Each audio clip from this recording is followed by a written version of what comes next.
Bonjour Internet. Je viens aujourd'hui avec une petite vidéo pour vous apporter d'autres éclaircissements, car je me rends compte que ce n'est toujours pas assez clair dans l'esprit de certains d'entre vous. Donc tout d'abord, j'insiste et je persiste, arrêtez de faire de la désinformation en disant que la loi est passée. Ce n'est pas vrai, c'est totalement faux. La seule chose qui est passée, c'est le décret pour réduire la jauge qui avait été fixée à 1000 personnes et la fixer à 50 personnes pour les grands rassemblements et l'accès aux lieux de culture et de loisirs. C'est uniquement ça qui est en application aujourd'hui. Pour tout le reste, les restaurants, les cafés, les hôpitaux et l'obligation vaccinale, ça ne sera que si et seulement si le projet de loi est adopté et promulgué. À l'heure actuelle, 21 juillet 2021, ce projet de loi est devant l'Assemblée nationale. Il n'est pas encore en vigueur. J'insiste donc sur le fait que si dès aujourd'hui, vos employeurs vous menacent de licenciement, vous menacent de vous faire vacciner avant le 1er août, le 15 août ou je ne sais quoi, ils sont dans l'illégalité la plus totale.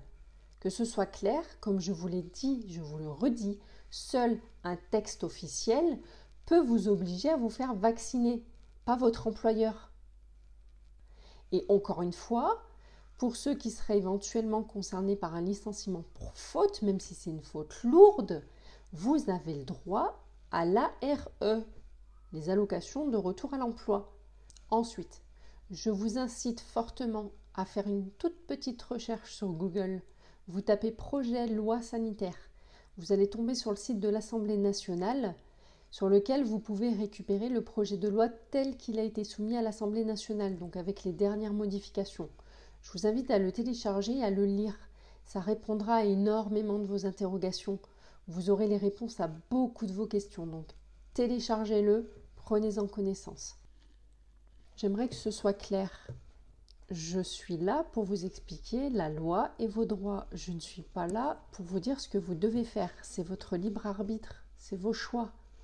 À vous de savoir si vous voulez faire le vaccin, pas le vaccin, ce n'est pas la question. La question aujourd'hui, c'est est-ce que vous estimez que ces mesures sont liberticides ou non? Ce que je peux vous dire, moi en tant que juriste, c'est que nous sommes nombreux dans mon métier à estimer que ces mesures violent ouvertement des libertés fondamentales, des libertés individuelles et publiques. Et c'est cela qui pose problème aujourd'hui. À vous maintenant d'utiliser les bons arguments, si vous êtes contre, pour faire entendre votre point de vue.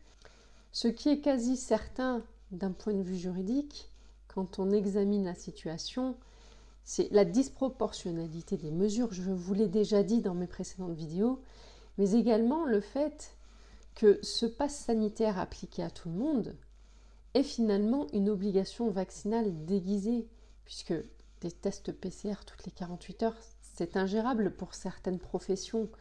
Donc j'imagine bien que certains d'entre vous, soit vont devoir démissionner ou vont être licenciés, soit vont se sentir acculés et obligés de se faire vacciner alors qu'ils ne le voulaient pas à la base. Et un point que je vous invite à aller consulter dans le projet de loi, c'est un petit passage concernant l'obligation vaccinale qui prévoit que les personnes qui auront été obligées de se faire vacciner par le texte et qui auraient subi un préjudice du fait de cette vaccination pourront faire réparer leur préjudice intégralement par l'Office national d'indemnisation des accidents médicaux. Qu'en est-il? Et je vous laisse méditer sur cette question. Qu'en est-il des personnes qui n'ont pas d'obligation vaccinale et qui auront été contraintes par la force des choses de se faire vacciner?